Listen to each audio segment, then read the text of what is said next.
Mike. I'm Brad. And this is Ministry Chemistry.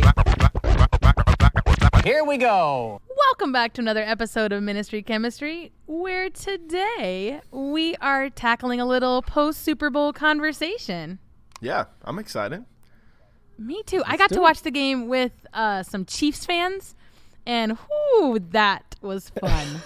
So, especially in the fourth quarter when we thought we were going to lose, and I say we because I bought a T-shirt, so clearly now I'm a fan. Oh yeah, so you're a complete Chiefs fan. You're on the You're on the bandwagon. I bought the shirt that says "Rollin' with my homies." That's funny.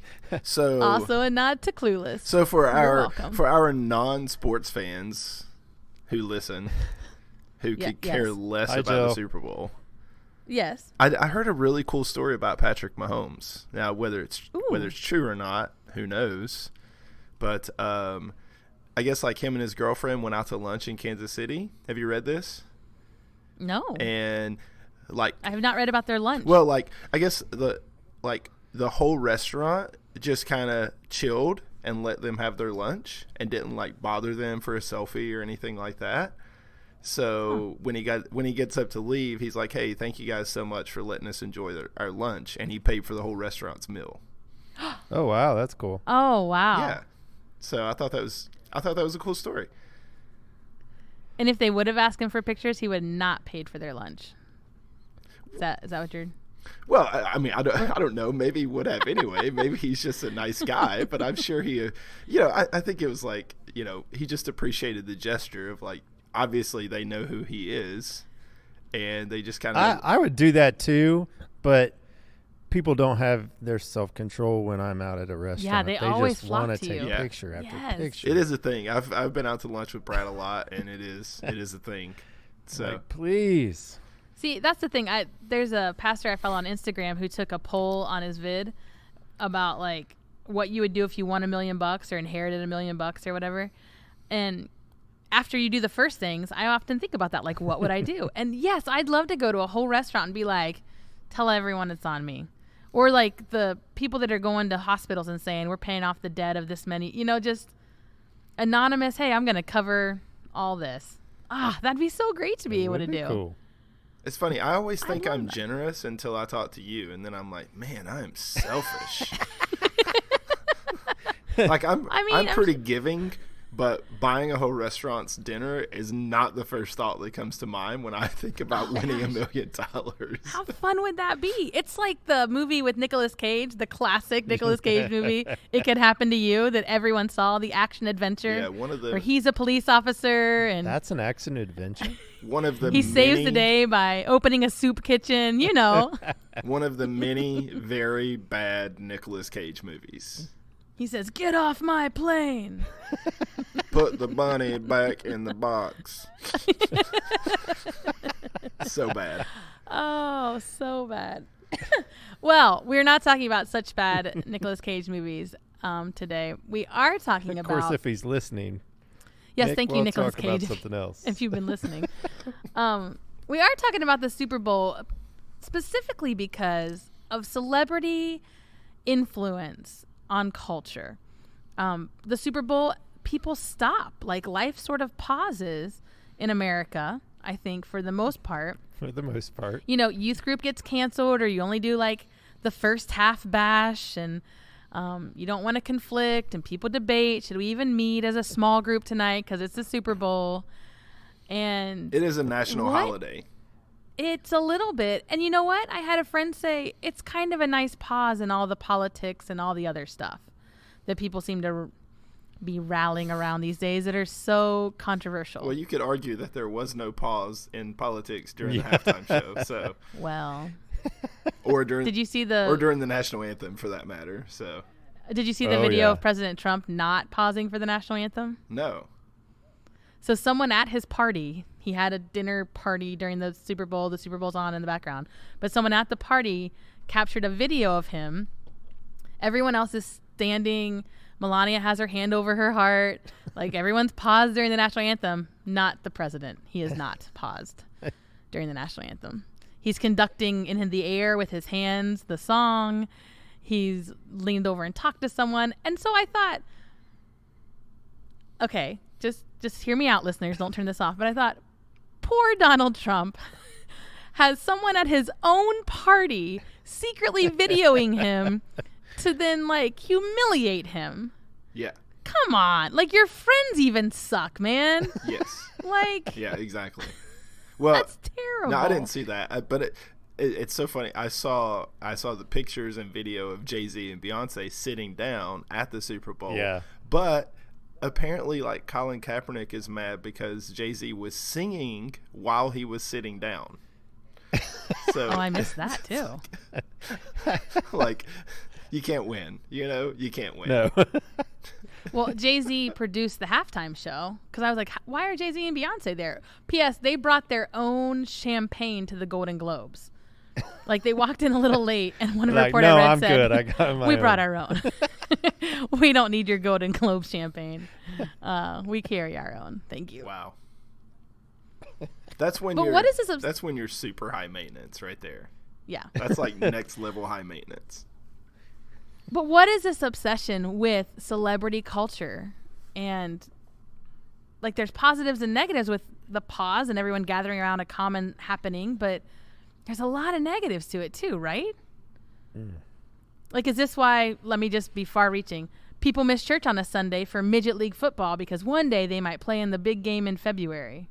Oh yeah, there's some really great articles about that, about like how every parent thinks their 3-year-old is going to be the next, you know, Patrick Mahomes or Tiger Woods or fill in the blank, you know, sport Yep.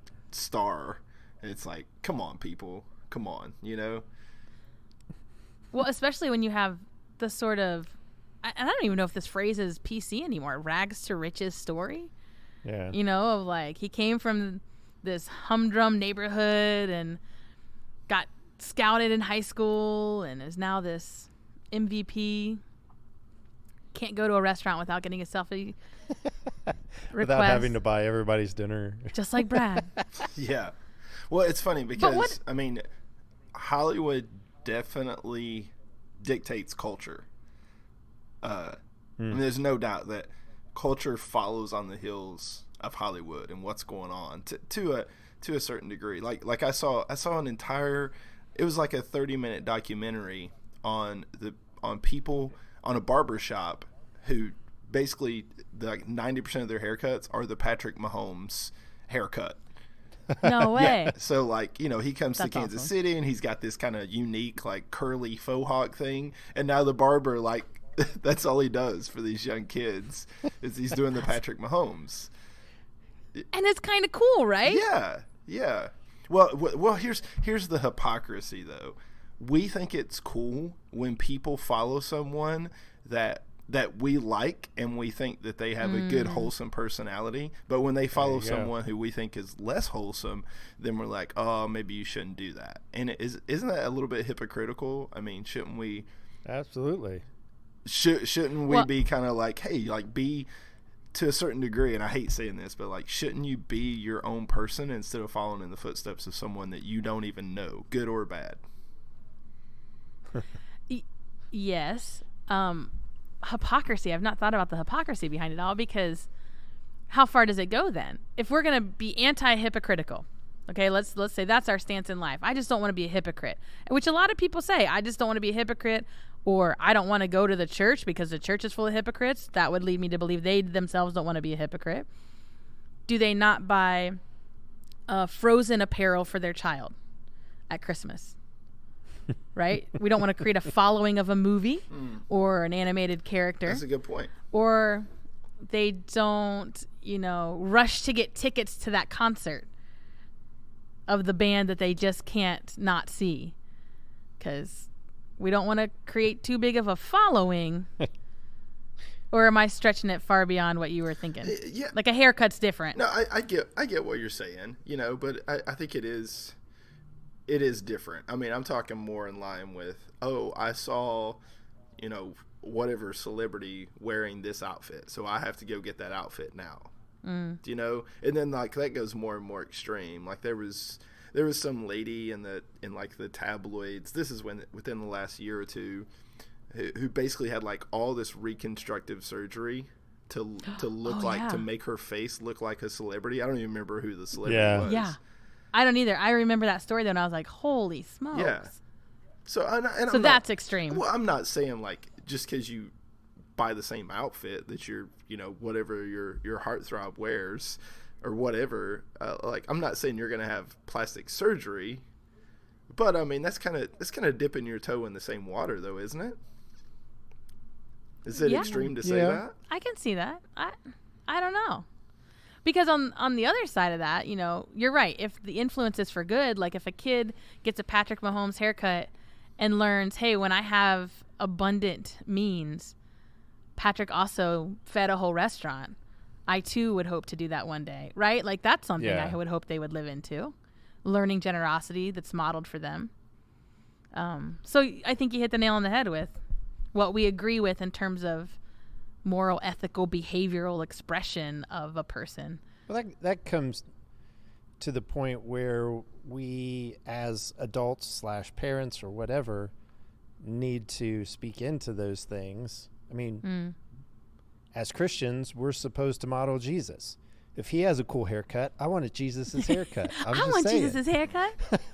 But we as adults need to, somewhat, at least have a handle on what they're trying to emulate, and either not promote, but endorse that, or say, hey, let's think of other alternatives. Yeah. Or start a conversation. Why is it that you're emulating this person? And Sure. what is it about them that you want to be like?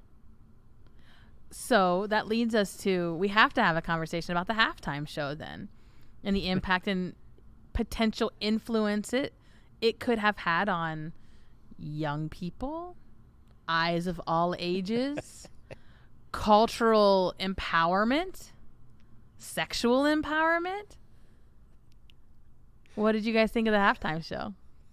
Well, it's funny. I'm out of town, so I called Jess like right after the halftime show, and she was like, "What do you think of the halftime show?" And I was like, "I thought it was good. I thought it was entertaining."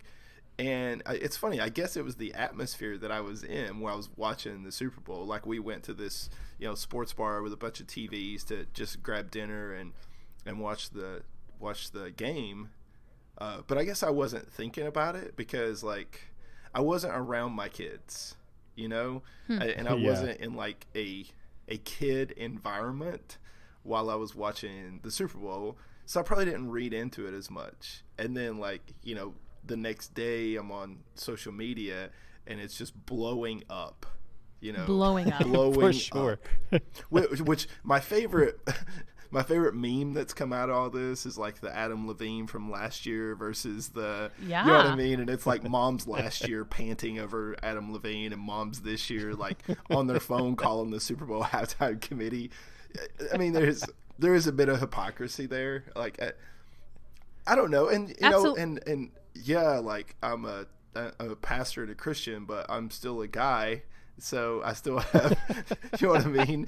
I still have eyes. Like Shakira and J-Lo are not hideous human beings to look at. So, I mean, I'm just being real. I'm just trying to be honest. Yep, you are. You sure are being real. Everyone did keep you guys- tuning in. Don't leave. Did you guys see the?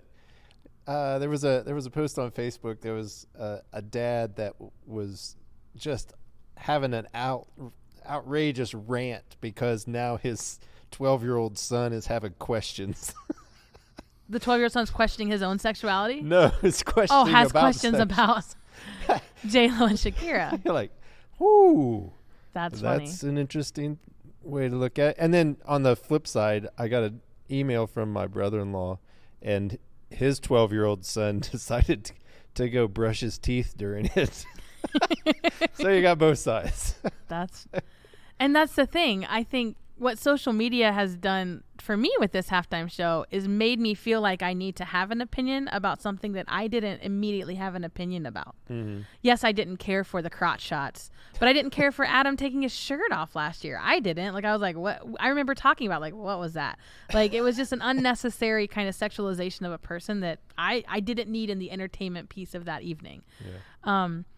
and so Mike, you've said two things that I want to kind of hone in on. One is, the first is you said I didn't read into it, and I would venture to guess most people watching didn't read any more into it than this is the halftime show at the Super Bowl, and these two women who are dancers and artists by trade. Like, no, I'm getting probably even more practical than they did, but like, it wasn't an odd show for them to do. No, I wasn't like, wow, J-Lo's really reaching out of her box when she's dancing like that. Like, that was J-Lo dancing. That's a great point, and that's exactly what I was thinking while you were talking. Is like, if you've ever seen a J-Lo or a Shakira video or a clip of a concert, like, that was not a surprise. There was nothing any more flamboyant about that show than any other show that they've done. It was just the context of the show. That's all. The context of the show. That's all that was different, though. And did they have a platform to promote a message, just like every Super Bowl artist since Super Bowl artists were a thing, right? Because it did used to be marching bands that were the halftime shows. And did everyone else learn that Carol Channing was a Super Bowl? That was so exciting. Super Bowl performer. Super Bowl was Carol Channing. Hello, Carol. Anyway, so I think, and no one should have been surprised about J-Lo and Shakira. It was the platform and the context. And therein lies the thing I didn't take into account and have really thought about, because there have been multiple articles about the cultural empowerment that happened. Like the Latino embrace of the body and the movement, and how much different that is than sometimes here in our American expression of body movement and sexuality in general. One of the not facial expressions, it was a The tongue, mouth motion the tongue thing that Shakira did. Yeah. That has cultural significance, actually, to a body of people. And so, but it also has another contextual reference, to another group of people. I was gonna say, kids in cages. It's got significance to everyone. It's just a yes, right. The kids in the lighted cages, but then the kids breaking out and singing. That's a political remark. And so, what I felt a little guilty about is, like you said, you didn't read into it. I didn't either. And is that how blind we are to the problems that this show probably created for also a body of people? Whether that became a stumbling block, that halftime show is going to be revisited again and again and again by people in the privacy of their own homes for not pure purposes, nefarious reasons, because a pole is no longer just an item to dance on, but actually speaks to a larger economic issue for some people. And pornography is a real issue, and human trafficking, that's one of the most largest, that's one of the largest events in the world for human trafficking. And I didn't even think about those things, which is maybe how far removed I am from those things.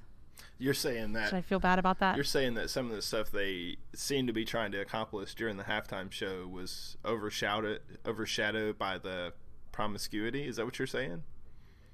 Yes. Okay. So basically, you're saying that the point was lost in all the over sexualized, movement and outfits and all this stuff. I think so.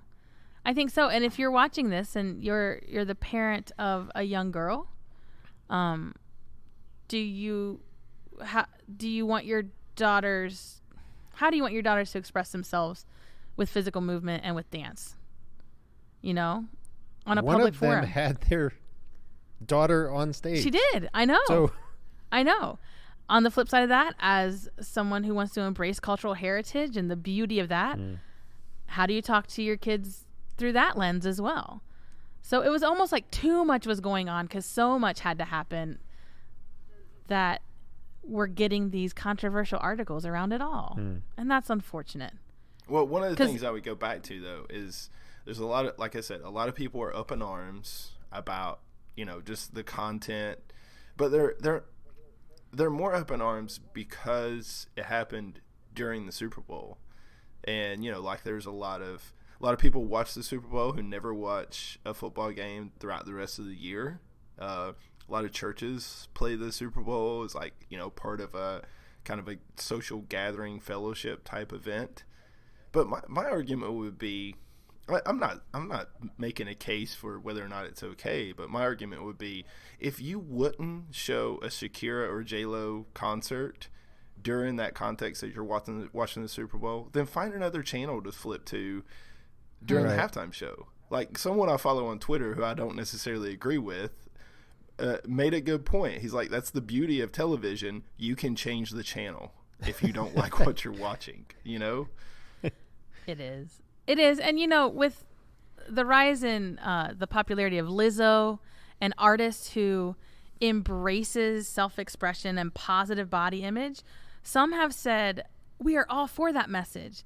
But it's also okay to talk about the health of maybe modesty in dress, or the health in maybe understanding the difference between what is positive self-body image and embracing who you are and how you're built and made, which I'm all for, and vulgarity and expressing yourself or revealing yourself in maybe what could be considered vulgar ways or offensive ways.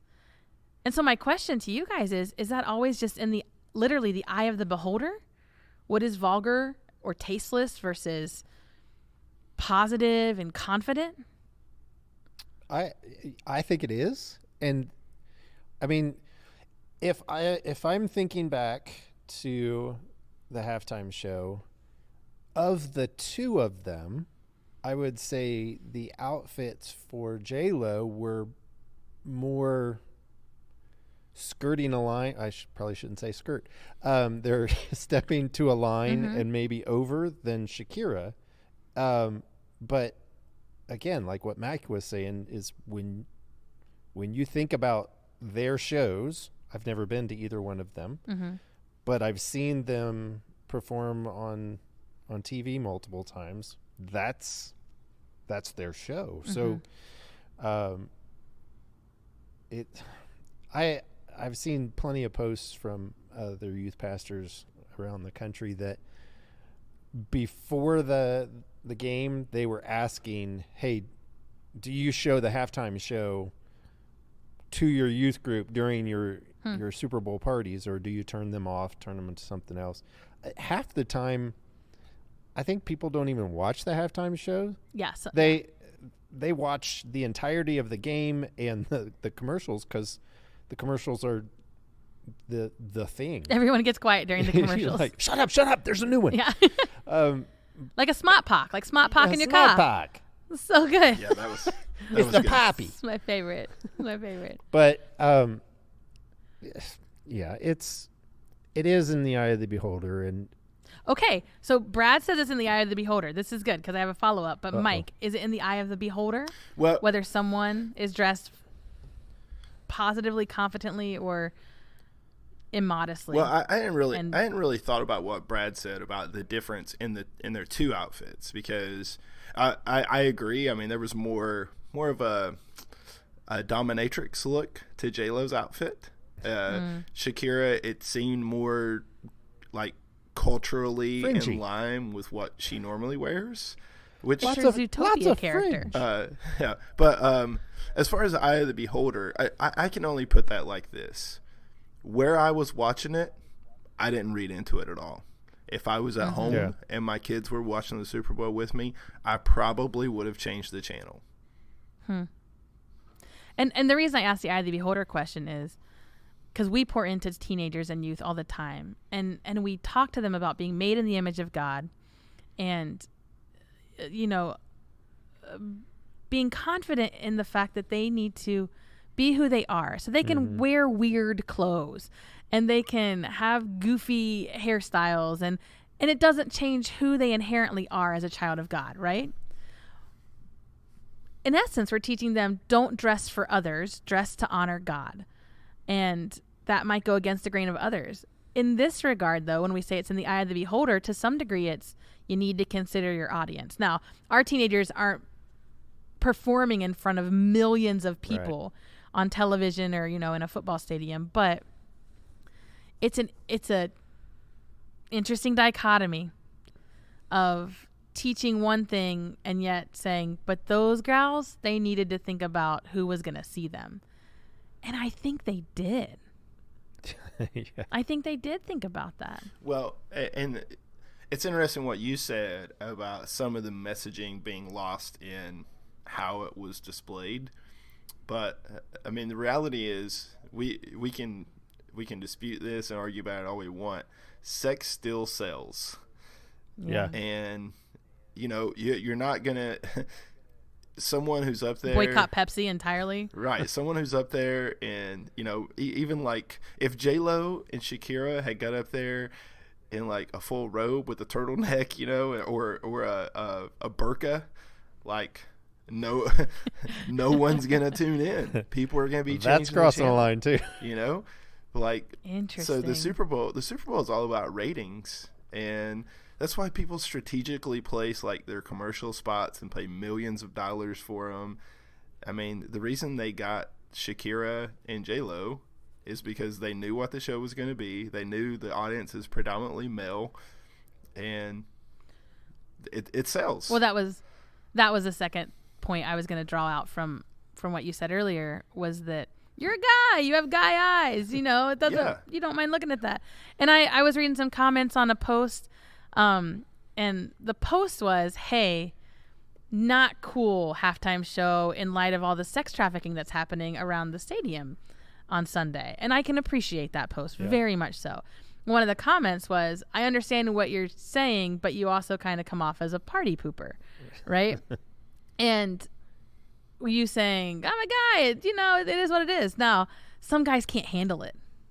Yeah. So party pooper's not a harsh criticism, and what you said I don't think is a harsh truth, because it's just a truth. Well, and I wasn't saying But like, some oh, guys can't. I'm a guy, so I naturally like seeing that. No, I no, wasn't no, saying no, that no. at all. I know you I'm weren't. saying like, Yeah. I'm a guy, so I'm not blind. You know, I'm not Yeah. blind to beauty being displayed right in your face.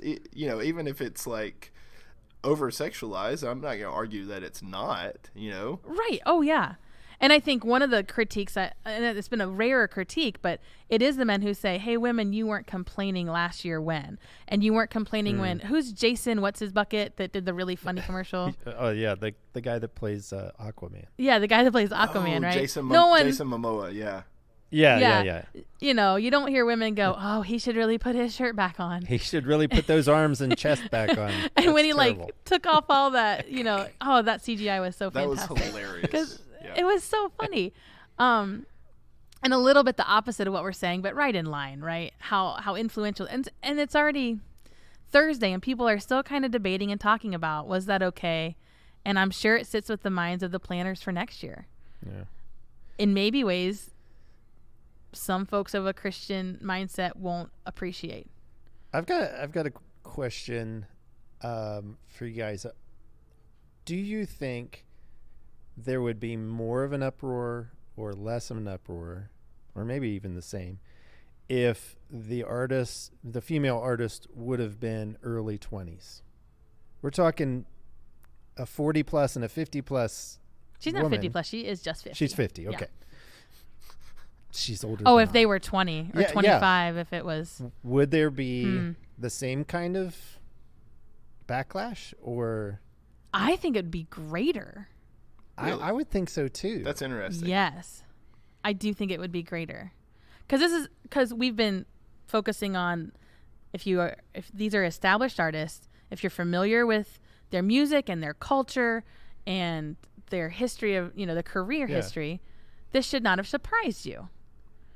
But if it would have been someone younger, I think there would have been a question of who's manipulating this person to present themselves in this way. Right. I'm like, I'm 49. If I climb a pole, that's all I'm doing. I'm not doing anything while I'm up there. And we'll all applaud you for being able to climb that pole. So for Ministry Chemistry this week, I know we're just kind of hashing out and decompressing, post-morteming the Super Bowl. We'd love to know your thoughts. We hope you weigh in the comments section, or tag us on Twitter and say, this is what I think, and nobody should ever listen to us again, or everyone listen to these guys and let them know, because this impacts 87% I would say, of the population of America. I love at your least. made up stats. I know, a made up stat, totally. 80% of all experience this. statistics are made up anyway, so there you go. Yeah. Cultural event. And I'm curious, how has it affected you and your mindset and your viewing? Did it or did it not? And those that you pour into, younger, your own children, maybe teens and youth, and the other women and men in your life. For Ministry Chemistry, I'm Renee. Still Mike. And Brad. We'll talk to you next time.